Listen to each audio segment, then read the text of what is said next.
Today, listening, Ben, we're going to go just quickly review our bar graphs super fast, then introduce broken line graphs, practice plotting a few, review finding our scale, the most important part, and then away you go, okay? Now, a lot of this stuff can be done on Google Sheets.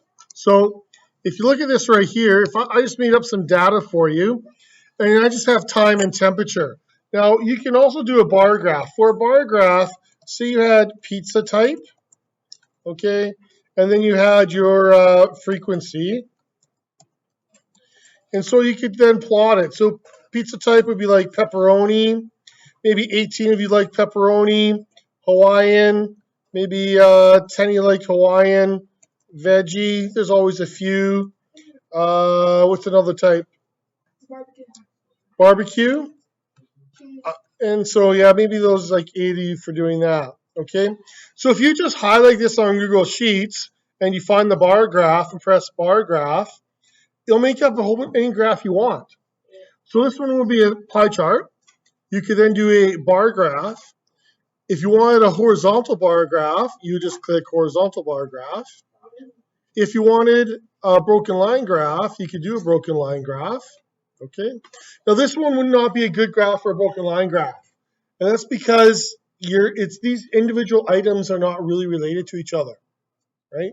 Like the pepperoni value really has no relationship to the Hawaiian value, so you wouldn't do a broken line graph. However, if you're measuring temperature, okay, now once it's in this, you can customize it, and you should. Like pizza type or frequency, if you need to change that, say you need to change frequency, that would be your vertical axis, and you change frequency to the number of people. And then it would change it for you, okay? Also, the title is not very good either, so you could change it for you as well, okay? Change this to chart title. Go in here, click down, favorite pizza type.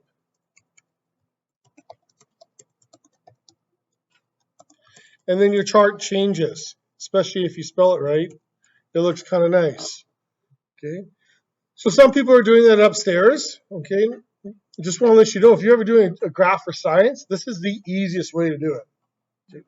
But some data, for this one, bar graph is best, so I go chart style. Actually, I go to setup, and then I would choose chart type to be a bar graph, okay?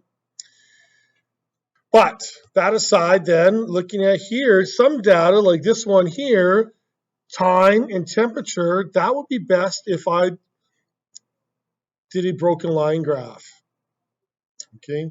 So kind of like, first of all, you would plot all the points, and then you connect the dots with a ruler. With what? With what? Ruler. Good. So if you take any piece of paper, Malik, this is serious stuff. Fold it not once, but fold it twice. Now you have something to make a nice straight line with that's thick enough to use, okay? Once, if you fold it once, it's just not very thick. That's why I fold it twice to make it thicker and easier. I also have some straight edges right up here, okay? Like it doesn't have to be a ruler. This will make some straight lines for you. Capiche?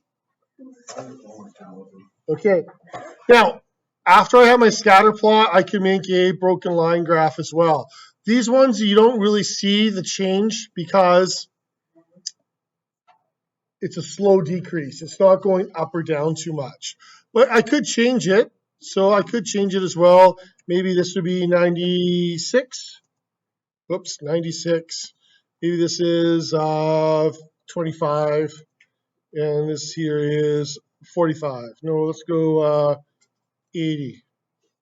Okay, so if I did change my values, then I'd change my graph.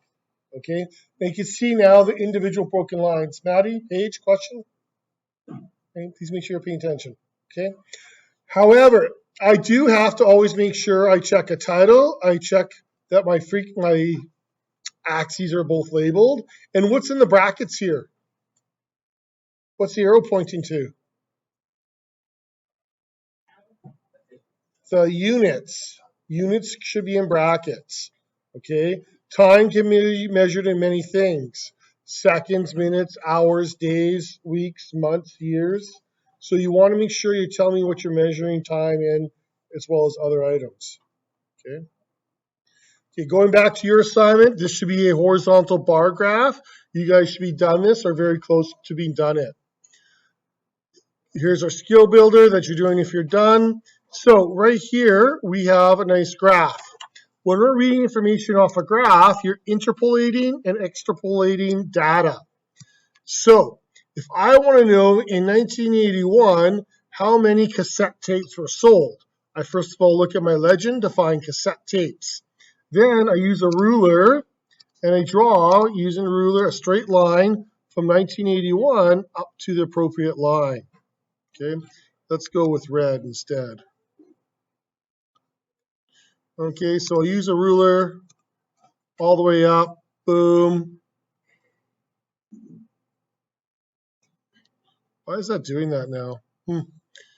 Sorry, this pen does not go very well.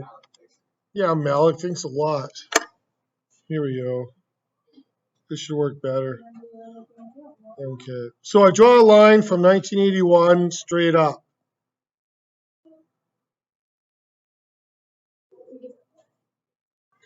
Oh, man. Malik, thanks a lot. Malik. There you go. Line straight up.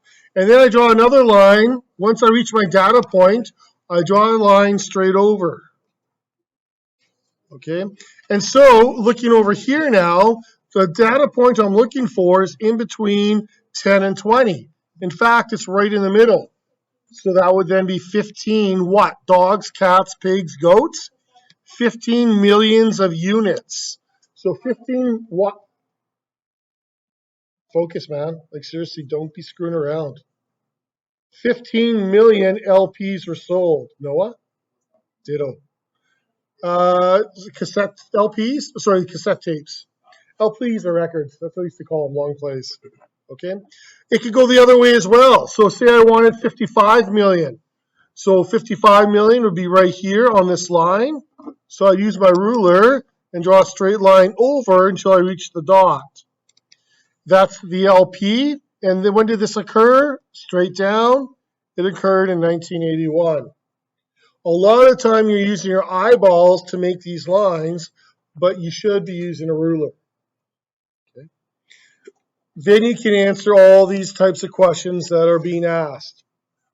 Okay, that's how you get information from the graph. Okay. Now, looking at my graph, say in 1975, say it was 5 million sold. Where would I put that dot for 5 million? Keep in mind, here's 10, here's 0. 5 would be right on the line. So I'd put a dot right on the line. Now, what if the number was 4 million? What would Mr. Barker want to see? Yeah, a dot below the line. Okay. What if it was 6 million? Just above. Notice I don't go change these based on my numbers, and I don't write over there on the side 6 million, 5 million, 4 million, whatever it is. All I do is I make my dot go up or down so it's on the right place on the line. Okay, so you're moving your dot up or down. It's always going to be at 1975. It just goes up or down. Now, what if instead of 6 million, it was a little bit more? Say it wasn't 6, but it was 7 million. What would you do? Just a little bit higher. What if it was 8 million? A little bit higher. What if it was 9 million? Well, then you would go to 10 and go a little bit below. So your dot position changes up or down. Okay? You're not changing these numbers over here. That's not how you do it. You just move your dot on the proper line up or down. Okay? Make sure your dots are large so they're easy to see, and then connect the dots. For this question here, number 2, make sure you have a label. Okay? Make sure you have a label. Now, they kind of helped you out these small numbers are probably going to represent what? The population. Okay. The years are represented where? On the bottom axis. So you have to make sure your data is on the right axis. I'll give you a little hint. This axis is what you are measuring. What you measure. So you're measuring temperature. Okay. You're counting items. Here for sleep. Okay. So for sleep, this is the newborn age. Say we have to get all the way up to 60. Who is that? No, Mel's not saying his own name. Whoever's being silly, stop doing that. Grow up. Don't play that game. Okay, so 60. What you have to do first of all is you have to go and, whoops, wrong one. Okay, you have to put in your axes. So for this one, just like normal graphs, you got to put down your axes. I want a different color though. Okay.